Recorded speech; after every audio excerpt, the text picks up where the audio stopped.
In the name of our Lord Jesus Christ, amen. Our help is in the name of the Lord who made heaven and earth. This talk is the first of what I hope to be able to provide on a series of reflections that I'm calling the psychology of divine mercy. And that's kind of a flimsy title, really. But what it's referring to is the theme of inner healing for life's deep hurts.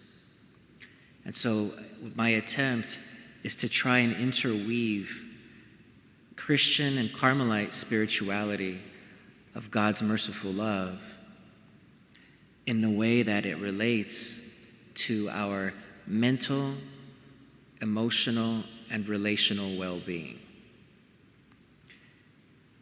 The first conference this evening was on living the mystery of love par excellence. And we could title that conference, The Exquisite Delight of Eucharistic Ecstasy. This talk is going to be more from a standpoint of faith-filled psychology. And it is still about living the mystery of love, but it's primarily the mystery of our being made for love, and at times, the challenges that can be experienced in relationships. The first point is acknowledging that the most genuine and long-lasting form of happiness comes from a relationship with ourselves. You've heard me say and others about the commandment, love your neighbor as you love yourself. What's implied there is that we do love ourselves, but oftentimes, unfortunately, we more often than not don't love ourselves in a way that is pleasing to God, or that is giving glory to God based on who we are in His eyes. And so this is about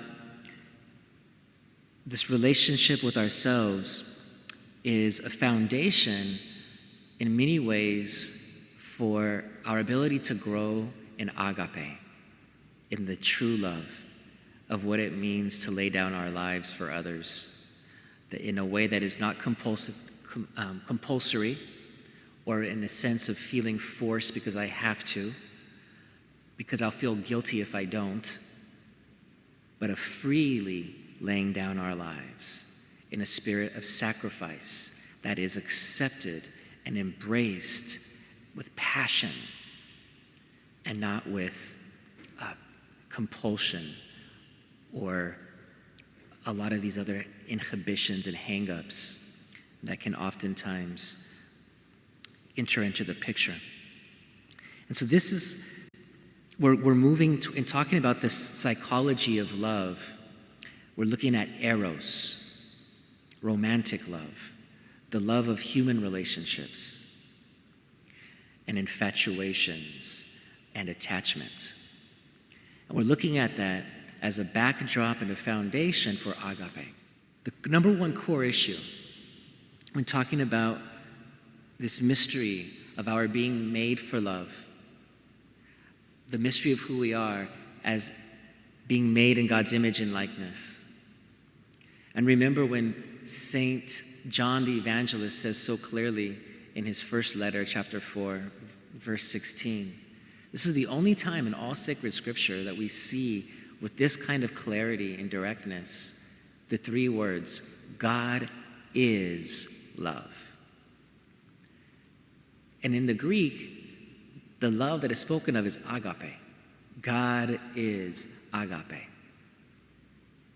which is that divine, self-sacrificing, self-emptying love for the sake of exalting the beloved, for the sake of total gift to the one that is loved, the other. The reality of God's love is that loving is not something He does, it's who He is.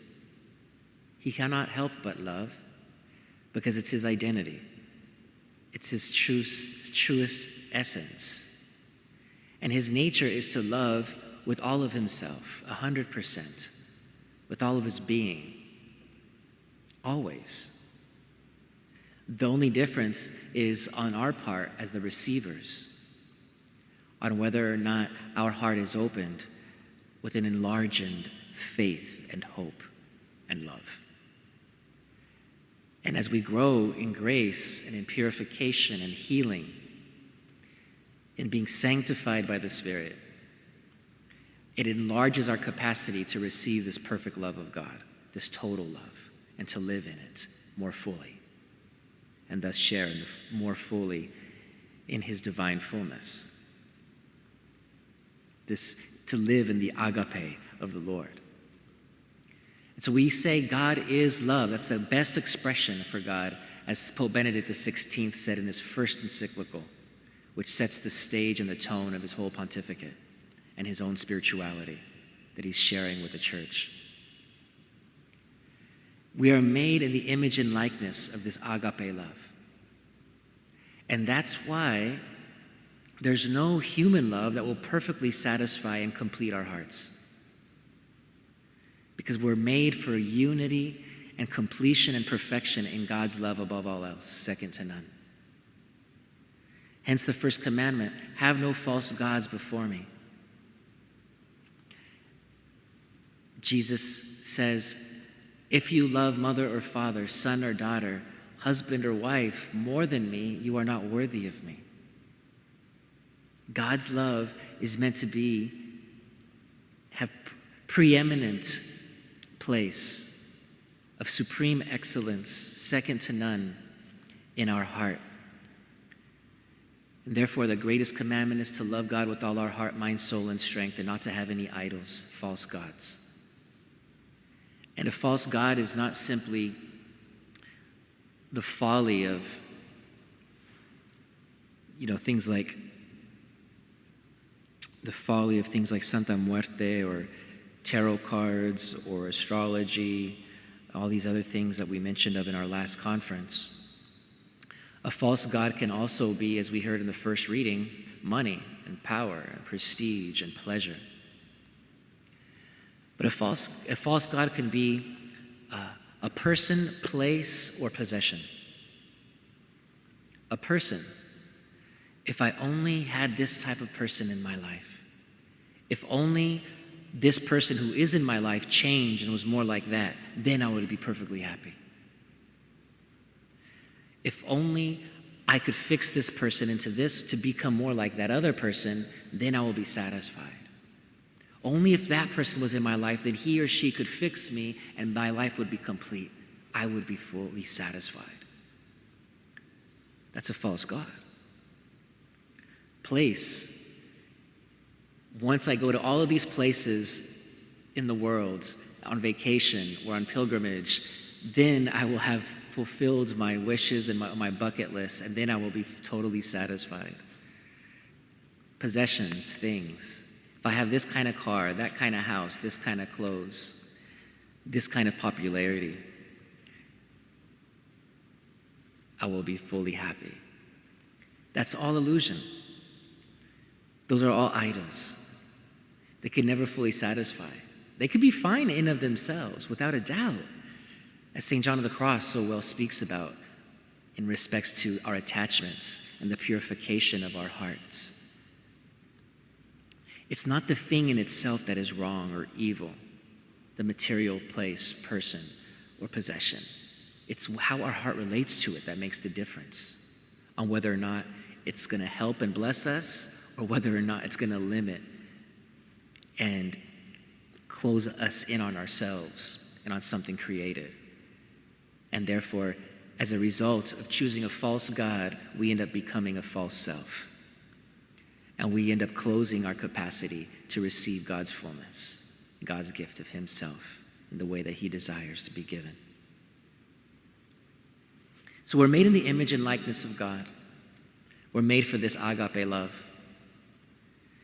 And the core issues in regards to loving ourselves and living our vocation to love being made, or the essence of who each of us are, is we're created to love and to be loved. This is the fundamental nature of the human heart. The core issue related to this comes down, in my opinion, to these two things: identity and self-worth. Who am I, and am I worthwhile? So much comes back to that.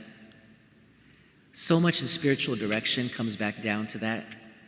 The majority of people that seek spiritual direction are usually looking for or have questions that relate to the healing of the heart and relate to these two issues more than it has to do with Eucharistic ecstasy and divine intimacy with the Trinity, which is true spiritual direction. Growth through all the dark nights that get us there. So in talking about identity and self-worth, we're looking at our ability to find meaning and value, as well as connection and belonging in relation to ourselves and others. Now, here's a question in speaking about our relationship to others. Where does the pattern of poor relationship choices come from? Because there are certain people where they seem to go from one relationship to the next. And in such cases, it seems like one person can oftentimes be as bad or worse than the last. Where does that come from? What are the underlying issues?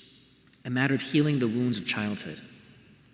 Because it's wounds of childhood that is the underlying issue behind poor relationship choices as adults. The antidote is acknowledging our needs versus our wants. What we need is to discover and foster one's authentic self. That's in the language of more of spiritual terms, but in the language of psychology, building self-esteem and not allowing one's self-esteem to be dependent on other people. That's a need. Not someone else to fix me, but my own integration and healing in relationship to myself with God's grace and help.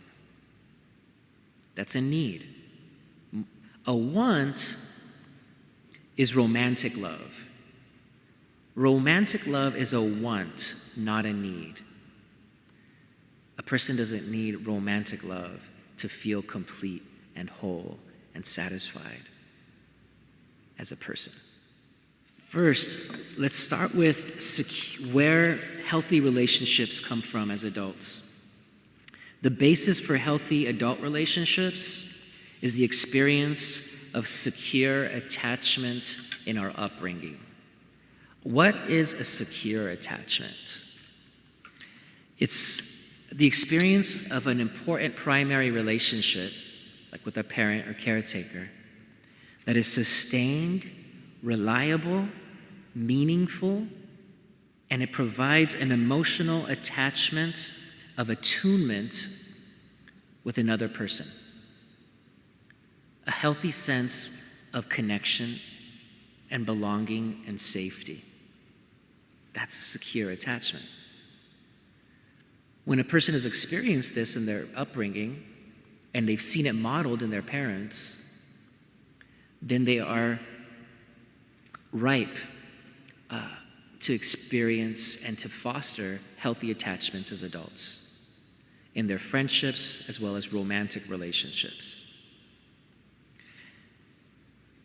From this is an acknowledgement that we all have emotional needs. A person can't be so spiritual as to have no emotional needs at all. Every human being, we're not angels.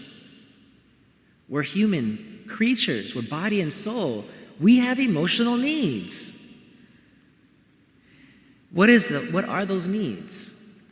The feeling of belonging, connection, and worthiness. Feeling wanted. In other words, validated, seen and heard, understood and appreciated. We all have an innate need for that as being made for love. Worthiness can be expressed like this: a sense of assurance that you are enough as you are, not as you should be. You have enough, and you do enough. That is a healthy sense of worthiness. In other words, it is safe to feel good about yourself.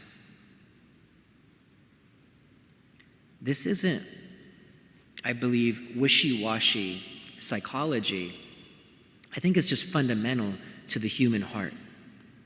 And it's not meant to be either a sentimental spirituality, but just a staple of how our hearts are made, and to respect that.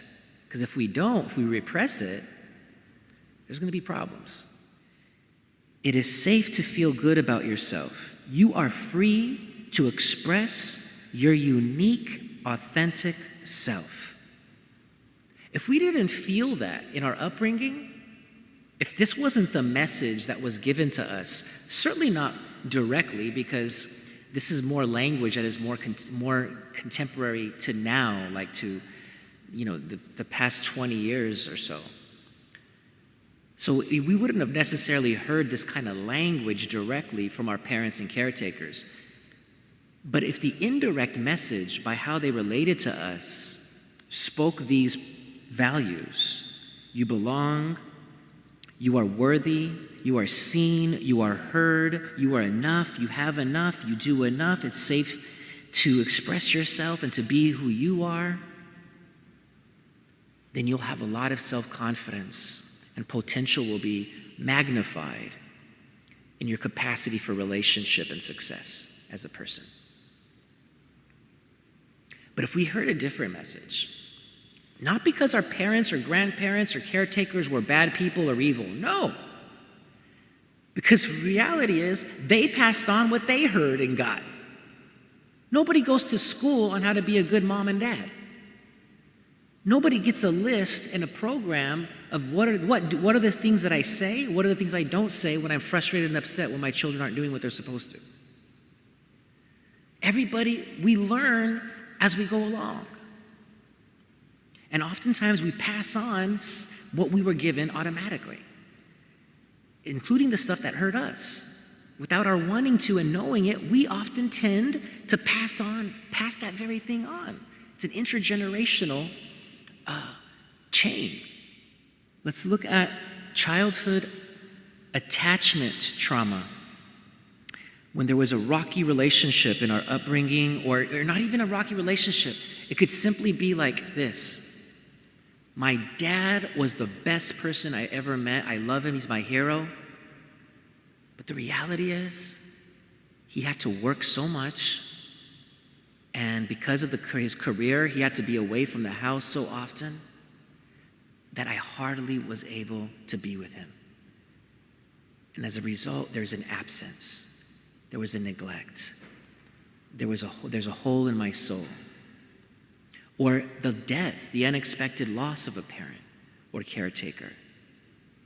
These are other traumas. They don't feel like traumas because they're not as extreme as some kind of abuse that is very visible, but it still has an impact to that individual child's heart. It still needs to be grieved. It still needs to be processed and looked at, unpacked, and healed in order for that to not inhibit our capacity for human growth on every level of what it means to live a life to the full. So childhood attachment trauma impacts a person's emotional development, and it manifests in adult relationships in the following ways. First, the poor relationship choices. Second, reactivity, when we tend to be reactionary, impulsive in our responses, which often, especially anger-based reactions, or reactions that are automatic based on coping mechanisms. A coping mechanism of how we were able to survive stress in an unmanageable environment. And we acquired and were programmed in surviving in a certain way. And as a result, it became a coping mechanism, a crutch that helped us to get through the difficult times, but now is a form of slavery and a hindrance to real happiness and healthy living. Third, emotional triggers. Emotional triggers that can leave a person feeling stuck or dejected and then feel confusion for not understanding why one is feeling the way one is feeling. And that next one, the other, over-functioning. This is when we overextend ourselves. This is, for example, the workaholic. Feeling the need to be busy all the time is often a fear-based distraction from what you may be avoiding to acknowledge, face, and feel. Something that inside that needs to be addressed and dealt with within oneself. The next one, people-pleasing.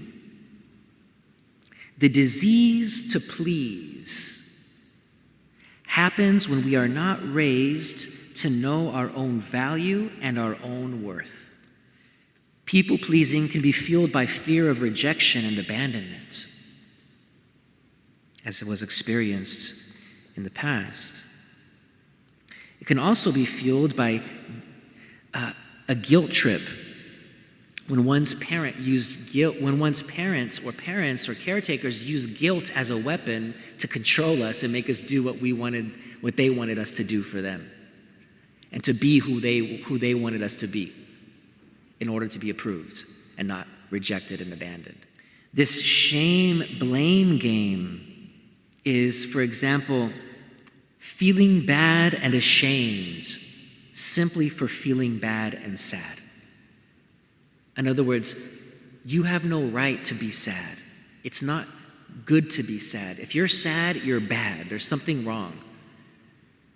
And oftentimes, the implied message is, if you're not allowed to be sad, and it's bad to be sad as a child, it's because it makes them feel bad, that they're not being a good parent. And so as a result, it's put on the child that it's a bad thing to feel sad, because it's indirectly and subconsciously taken as a bad reflection that they're not enough as a parent. Then there comes part of this feeling bad is a fear of telling anyone, lest one be a burden or yet receive more abuse. A person could be feeling bad and they could feel locked into that and are afraid and ashamed to reach out and say, I need someone to talk to. I need some help. They feel like, because they were programmed this way, to have a problem is to mean you are a problem. Therefore, I just don't say anything.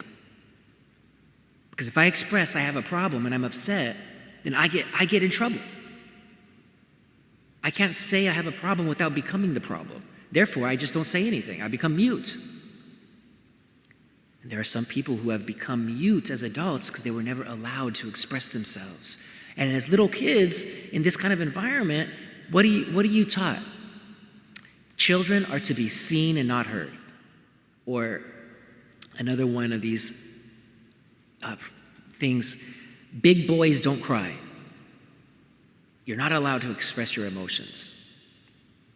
Or I remember one that I heard, ¿Quieres llorar? I'll give you a reason to cry. Don't be crying about little things. If you cry about little things, I'm going to give you something big to cry about. And it's not because the parents are bad people. It's just the programming that's passed on from generation to generation, including the very stuff that hurt us. It comes out without our even realizing it. What about approval seeking?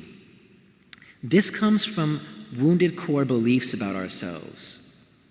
This approval seeking is always needing other person's validation to feel safe about who you are. Always needing affirmation. It's here in which persons can experience the imposter syndrome. They can feel like if people really knew who I was, they wouldn't like me. And so I need to present to them who I know who they want me to be or who they think I should be in order to be approved. Teenagers struggle with this so much. And it's self-betrayal. Because it's self-sabotaging when you depend your own sense of dignity and identity on other people's approval. So if they're good to you, if they're in a good mood, then you're in a good mood and you're happy about who you are. If they're in a bad mood and they're bad to you, then you feel miserable about who you are in your day. It's self-sabotaging and self-betrayal. Another form of self-betrayal is looking for someone to save, fix, or rescue you. Because nobody can but yourself with God. There's no perfect spouse that is out there that is going to satisfy your heart's deepest desires in every way and complete you. You don't need another person to feel complete about who you are. You only need the Lord and a healthy relationship with yourself, acceptance and love of yourself. Self-betrayal is I'll deny or repress parts of myself in order to be loved or validated. Women often tend to do this more so than men in romantic relationships that are highly sexual. When the woman doesn't necessarily need physical, sexual touch to experience love and to express love, but the man that might be his only love language. And so the woman prefers quality time, prefers communication, heart to heart. She prefers getting flowers and chocolate and roses. And so, but she compromises that.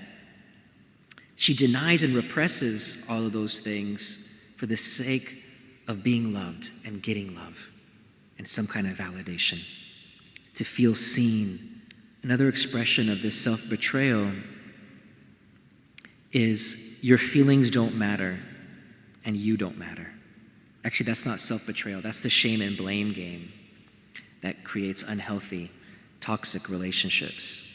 Your feelings don't matter. You don't matter. Yes, they do. And if that's not respected, it's not a healthy relationship.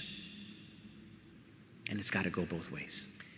Then there is poor boundaries.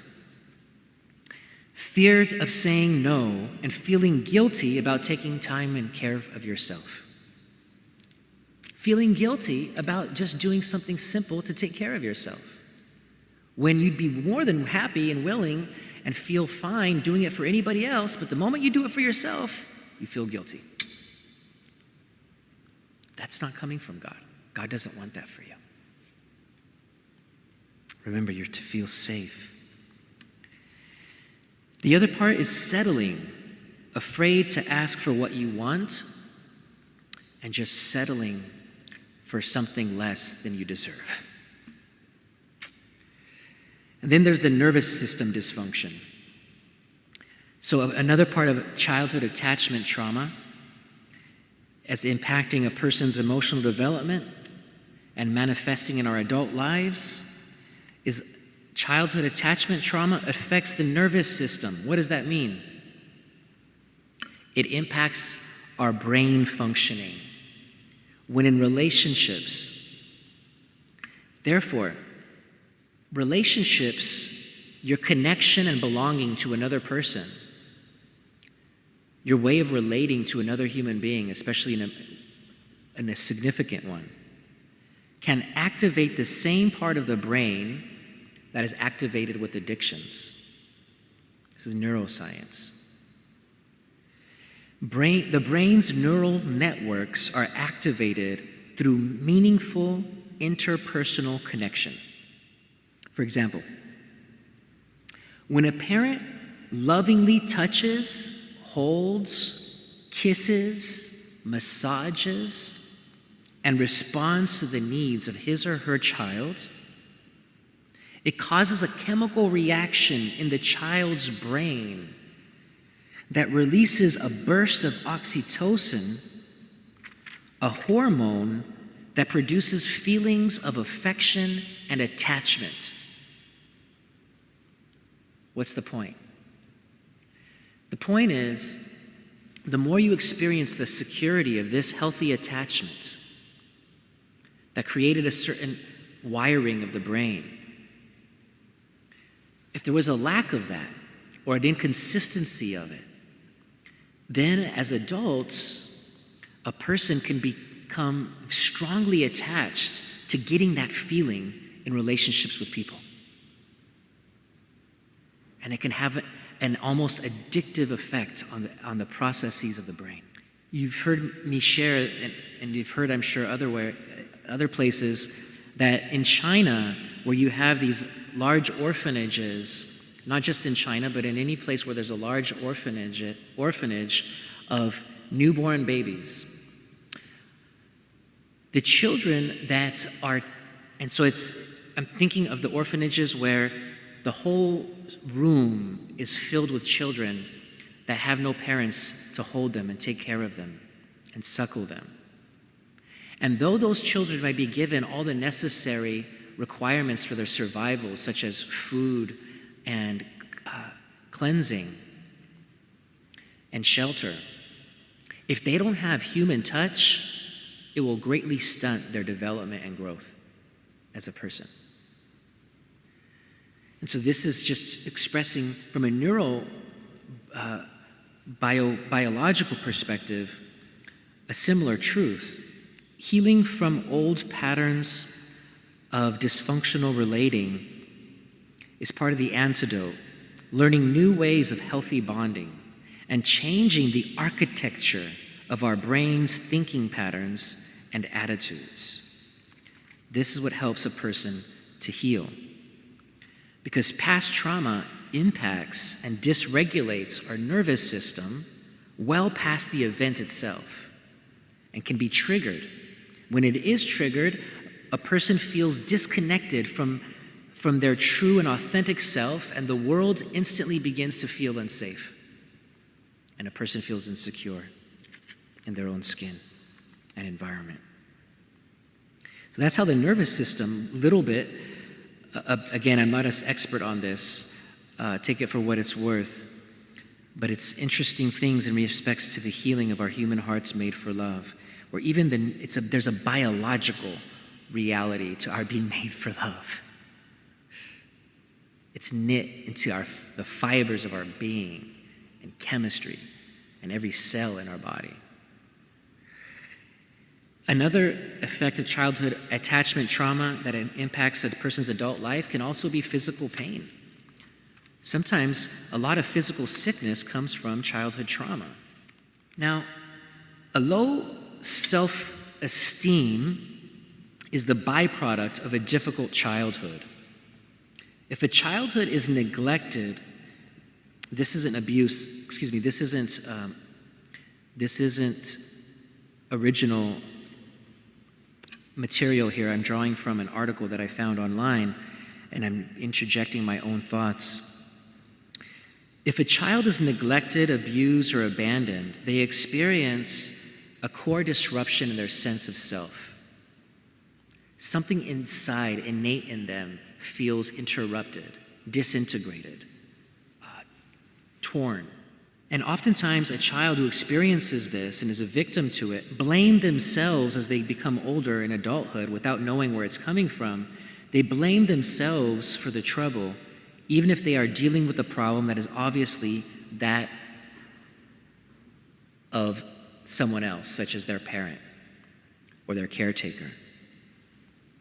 For example, even something like depression in a parent is internalized by the child who takes responsibility for it. For example, from the child's perspective, it's as if the child is saying to his or herself, "Mom is sad, therefore I must be bad." Later, the children may mature to the point of being able to distinguish between fact and fiction, the reality and the imagination, but by then the damage has already been done, and the child is self-alienated, ashamed, or just lacking in the confidence needed to thrive and avoid dependency on other people. This is where the codependency comes from, these childhood attachment traumas. Now, how do we build up self-confidence? We begin by really understanding that you are a worthwhile person despite your mistakes. I've tried, not only me, but the gospel is pointing to this reality. The gospel of sheer grace, not salvation through human works in of themselves. The gospel of sheer grace is that God's love for you is perfect now, already, as you are, not as you should be. And it's this love that will heal you and make you a new creation to become more and more who you're meant to be in his image and likeness. But the perfect gift of God's love is already present. We don't earn it. We can never deserve it. It's based on his holiness, that is love and mercy itself, that is constantly, generously giving and emptying for the beloved. You are a worthwhile person despite having been your mistakes. As St. John Paul II said, and I'm going to have to paraphrase, we are not the sum of our failures nor of our accomplishments. We are the sum of God's love for us. We are not the sum of our moods. We are not the sum of our highs and lows. We are not the sum of our successes or defeats. We are the essence of who we are is found in God's love for us. And that's what reveals our authentic self. St. Francis says, who you are in the eyes of God is who you are and nothing more. Humility is to accept oneself in the truth and recognize I'm no better than nor less than anybody else. Acknowledging the equality of dignity. You are a worthy person despite your shortcomings. Self-confidence is acknowledging your assets and not just your defects. Acceptance of your worth as a human being, becoming aware and grateful for your specific attributes. Affirmations are an important part of building this confidence. Affirmations are reprogramming of any kind of self-criticism that we may have inherited based on how other people spoke to us in our upbringing and became our way of talking to ourselves in our adulthood. Affirmations such as, it's okay. When we notice our failures or weaknesses or defects, I'm a work in progress. God is not through with me yet. He is infinitely patient. I'm a child of God, and God does not make junk. This reprogramming old negative tapes of self-criticism, which in order to untie the knots of critical thinking that is self-sabotaging to self-appreciation. The negative, inappropriate, and hurtful things people said about you growing up form the spirit of self-criticism, and the accuser taps into that wound in order to perpetuate those lies. The awareness of our importance and value as human beings, when it's not nourished and safeguarded from the beginning, and I mean from the womb, we will experience ramifications as adults. It all begins in the womb, being wanted in the womb. These are all, I hope this doesn't seem boring, but it's all issues that are at the core of stuff that comes down to inner healing and interceding for people's inner healing. This is the nitty-gritty issues that come up and the things that the enemy plugs into that oppress and keep persons in bondage. The challenge is to find the balance between loving yourself unconditionally and encouraging yourself to level up, to grow in conversion. But first, you must value who you are. And that means stop comparing yourself to others. For you are special in your own way. Everyone has their own gift. Remember St. Paul's teaching about the body of Christ. How can the eye say to the hand, I don't need you? How can the mouth and the voice say to the feet, I have no use for you, I'm all that matters? We all have an important role and part to play in God's plan. If you have a monopoly on giving in order to build a sense of self-esteem, learn how to receive. For instance, stop dismissing compliments or returning gifts. Let the love come in. Stand up for yourselves. Set limits. Don't be afraid to say no and express your opinion. walking away from neglect or abuse and being assertive when appropriate, and no longer apologizing when you haven't done anything wrong. When people try to drag you down, people you can't avoid, learn how to keep from taking them so seriously, as well as how to filter out inappropriate criticism. To validate yourself does not mean to become vain, but it's a matter of the acceptance of who you are as God's beloved and abiding in that truth that will give you freedom to be your authentic self